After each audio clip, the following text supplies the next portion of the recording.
Hello दोस्तों, आज ITC के डीमर्जर को लेके कुछ मैं चीज़ें आपसे डिस्कस करना चाहता हूँ। आजकल कुछ महीनों से आईटीसी के डीमर्जर को लेके काफ़ी न्यूज़ चल रही है बाज़ार में और काफ़ी स्पेकुलेशन है कि आईटीसी का जो अ, वो एफएमसीजी वाला बिज़नेस है उसको डीमर्ज कर दिया जाएगा ताकि उसमें वैल्यू अनलॉकिंग हो।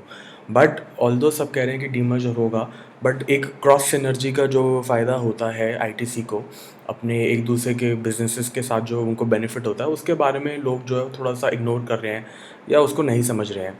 मैंने विकीपीडिया पे ये पेज खोला है, यहाँ पे देखिए कि कौन कौन से प्रोडक्ट्स आईटीसी के अलग अलग डिवीजन से बिकते हैं। तो जैसे कंज्यूमर गुड्स है, सिगरेट्स एक अलग पूरा अपना सेगमेंट है, अपैरल है, एजुकेशन है, होटल पूरा एक अलग सेगमेंट है, पेपर बोर्ड्स स्पेशलिटी पेपर्स ये अलग है, पैकेजिंग अलग है, एग्री बिजनेस अलग है और इंफॉर्मेशन टेक्नोलॉजी अलग सेगमेंट है।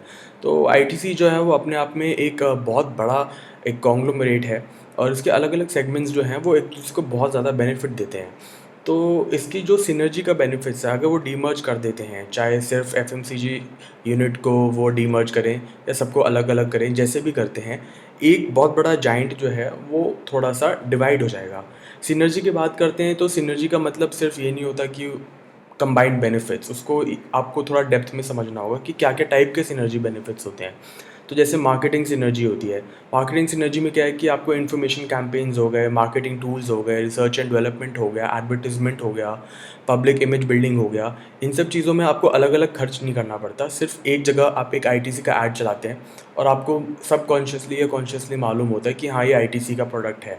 अगर मैं क्लासमेट का रजिस्टर खरीद रहा हूँ तो ये आईटीसी का प्रोडक्ट है, ऐसा आपको ध्यान रहता है। बट अगर ये अलग अलग कर देंगे तो एफएमसीजी के जो नूडल्स हैं, पास्ताज़ हैं, उसकी मार्केटिंग अलग करनी होती है और स्ट्रॉन्गली करनी होती है, होटल्स की और अलग से करनी होगी और पेपर, पैकेजिंग इन सब की बिल्कुल अलग हो जाएगी।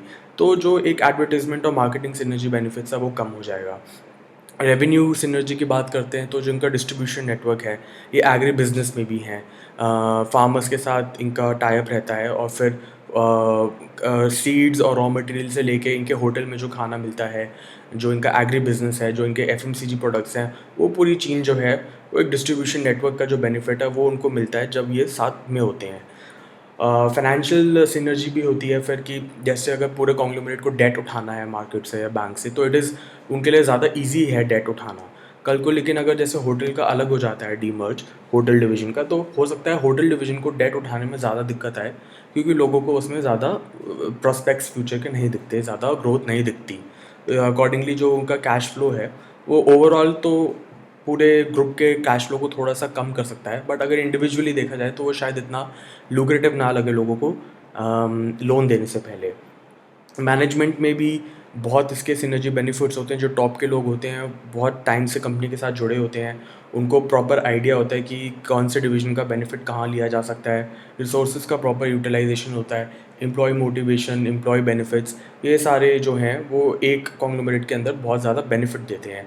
कल को ये हो सकता है कि अगर अलग अलग उन्होंने कर दिया तो होटल वाले डिवीज़न के जो एम्प्लॉयज़ हैं वो ज़्यादा मोटिवेटेड ना हो, सब के सब ये कोशिश करें कि हम एफएमसीजी या सिगरेट के किसी और डिवीज़न या सेगमेंट में जाना चाहें जहाँ पे लोगों का ज़्यादा अट्रैक्टिवनेस है, जहाँ पे ज़्यादा बड़ी चीज़ें हो रही हैं। तो वो भी कभी-कभी एक डेट्रिमेंट हो सकता है एम्प्लॉइज़ के लिए। और कॉस्ट की बात करें तो ह्यूमन रिसोर्स कॉस्ट हो गया, टेक्नोलॉजी हो गया, ये जो सारे कॉस्ट हैं, ये जब आप साथ में कंबाइन करते हैं चीज़ें तो इनका बहुत फ़ायदा होता है। तो डीमर्ज करना आईटीसी का मेरे को थोड़ा-सा कम फ़ीज़िबल लग रहा है, नहीं तो संजीव पुरी जी जो अभी एमडी हैं वो कब का इस कर को कर चुके होते हैं। आईटीसी का डीमर्ज की जो सोच है ये काफ़ी टाइम से चल रही है, ये नहीं है कि 1-2 महीने की है, एक 1-2 साल से सोच रहे हैं कि वैल्यू अनलॉकिंग करी जाए और शेयर होल्डर्स को पैसा दिया जाए।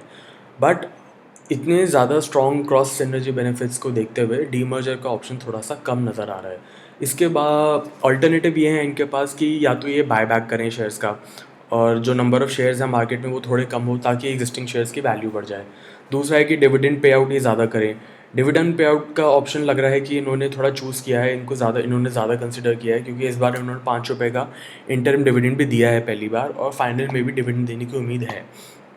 तो अभी डिविडेंड पे आउट देके ये हो सकता है इन्वेस्टर्स को पैसिफाई करने की कोशिश करें क्योंकि सेंसेक्स जो है वो 50,000 को भी क्रॉस कर चुका है, बट आईटीसी का प्राइस जो है उस हिसाब से उसने रिफ्लेक्ट नहीं किया है। और तीसरा ऑप्शन इनके पास ये है कि ये अपने आप को एक्सपैंड करते रहे, मर्जर एक्विजिशन करते रहे, नए-नए ब्रांड्स को खरीदते रहे और ओवरऑल जो अपनी कंपनी की वैल्यू है उसको बढ़ाते रहे। बट डिस्पाइट ये करने के मार्केट जो है वो उसके शेयर प्राइस को रिस्पॉन्ड नहीं कर रहा है। तो या तो ये बायबैक करेंगे या डिविडेंड पे आउट का ऑप्शन ज़्यादा स्ट्रॉन्ग लग रहा है। और डिविडेंड यील्ड अगर आप देखेंगे तो over a period of time बहुत अच्छी हो जाती है आईटीसी में, क्योंकि इसका शेयर काफ़ी अभी 200 की रेंज में चलता है। डिविडेंड अमाउंट अच्छा है तो यील्ड जो है वो अच्छी आ जाती है और कैपिटल लॉस नहीं होता, तो एक वो सेफ्टी रहती है at the back of the mind. तो दोस्तों, डीमर्जर की खबरें बहुत आ रही हैं, बट आप अपना भी एनालाइज करिए, अपना रिसर्च करिए। ज़रूरी नहीं है कि आईटीसी का डीमर्ज हो भी। Thank you.